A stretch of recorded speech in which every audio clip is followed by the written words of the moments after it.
What is going on, YouTube? I am Germ here. We probably have like 2 weeks or probably even less left in the parasail. That means things are winding down very, very quickly, and the parasail is going to be over before you know it. These last couple of days are going to be very, very important, and ultimately, at the end of the day, the decisions you make in the next week or two are going to really decide and define what your overall Paris investments are going to be. They're going to decide and define what your return on investment, what your gains, how much money you make are going to be. And that can be a scary thing, but it can also be a really, really cool thing, because if you make the most and maximize and optimize these last couple of days and weeks, then Paris can be overall a very, very successful thing and experience to look back on, which I think is cool. But you obviously need to make the most of this opportunity. That doesn't mean blindly just spending a bunch of money. That doesn't mean buying a bunch of stupid stuff. But sometimes the decisions you don't make can end up being some of the best decisions as well. But if you do pick big winners, now's the time to do so. In this video today, I'm going to be talking about why I think you have likely,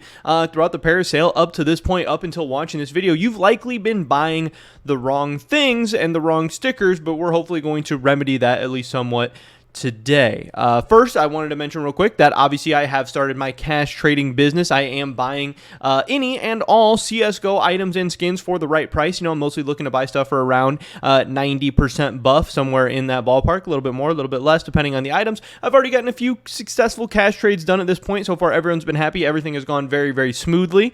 So if you're looking to safely, effectively, efficiently, whatever, cash out on some of your CSGO items, definitely hit me up on Twitter, Discord, YouTube, wherever, and we can try and get something done. Easiest is definitely going to be Twitter at I_am_germ.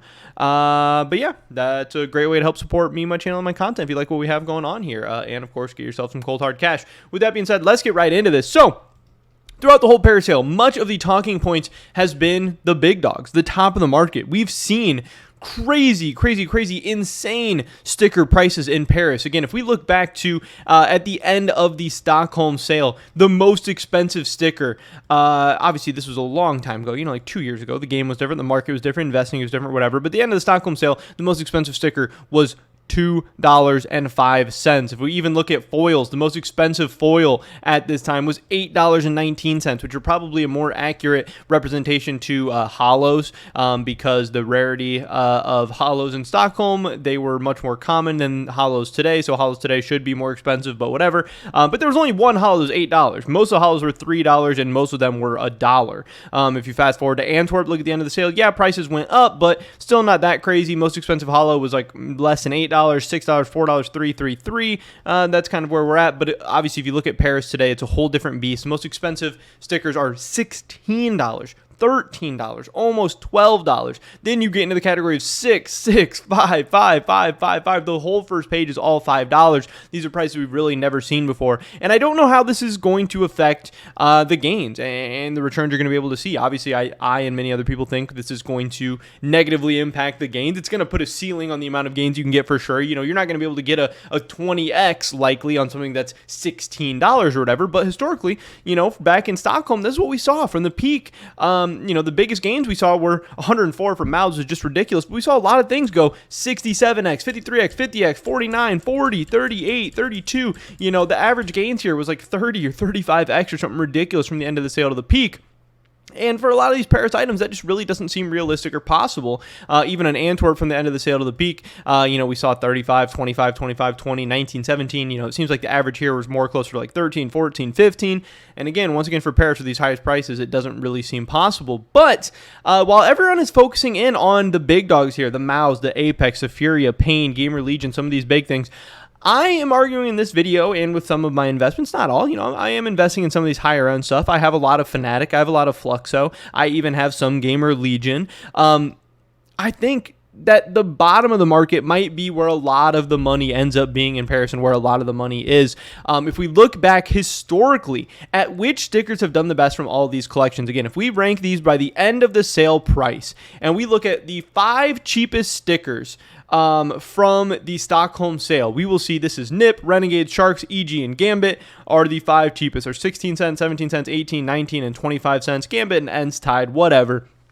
And we look ahead to where their gains ranked at the end of the sale to the peak prices. You will see they had the 14th best gains, the 10th, the 3rd, the 5th, the 11th. Now, is this 1, 2, 3, 4, 5? No, not by any means. But for the 5 lowest stickers to mostly have top 10, 14, 10, 11, whatever, but also 3 and 5, top 15 gains.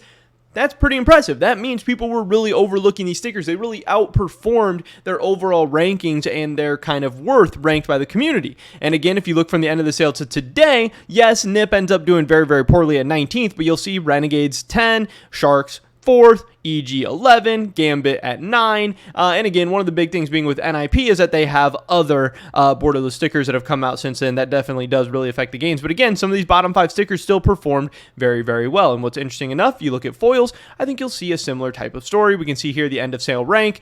We have the bottom 5 here, and again, you'll see their end of sale to peak gains ranked at 8, 5, 7, 1, and 2. They were all top 10. Now, yes, end of sale to today, it's a little bit worse, 13, 16, 5, 2, 6. But again, nowhere near the 24th, 23rd, 22nd, 21st, and 20th that they ranked at the end of the sale in terms of their overall price. Meaning, again, that at the bottom of the market, there was actually some good gains to be had, and that a lot of these stickers ended up being underrated for many reasons. One, maybe they're just underrated. Maybe they're cheaper price. That gives them more room to run. Maybe the spotlight's all on the big dogs, and then later on, people eventually realize that, hey, some of these cheap stickers are pretty cool too, or they're pretty okay, or they're just more affordable, or even more reasonably priced. Not necessarily that they're cheap, but just that the prices maybe make more sense, whatever, I don't know.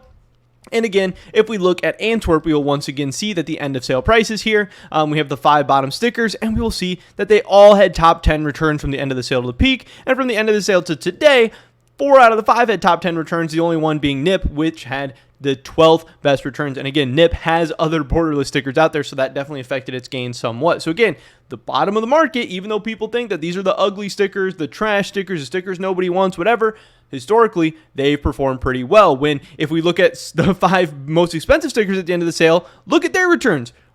Overall, pretty terrible, except for Cloud9. If you bought any of the top 5 stickers from Antwerp at the end of the sale, your opportunity cost was a huge negative. You missed out on huge gains on everything else unless you bought Cloud9 and held it all the way to today. Again, some of these top stickers in Paris, like the Mouse, like the Apex, like the Furia, like Pain, these are not going to be the big, likely, they're not going to be the big winners from Paris. Statistically, historically, that is not what these other majors tell us. There's going to be some mid-tier stickers, there's going to be some lower-tier stickers that absolutely explode in price in the gains. Now, just because it's a bottom 5 sticker, I'm not saying that means it's going to explode, or that doesn't mean that none of the top stickers are going to do good, or none of the mid-tier stickers are going to do good, but I'm just saying to not underrate these bottom-tier stickers, because there's so many people right now who, I've seen people, and me, I'm buying Mongols right now. I am buying Mongol stickers. I own Mongol stickers, and I think I'm going to buy more Mongols before the end of the sale.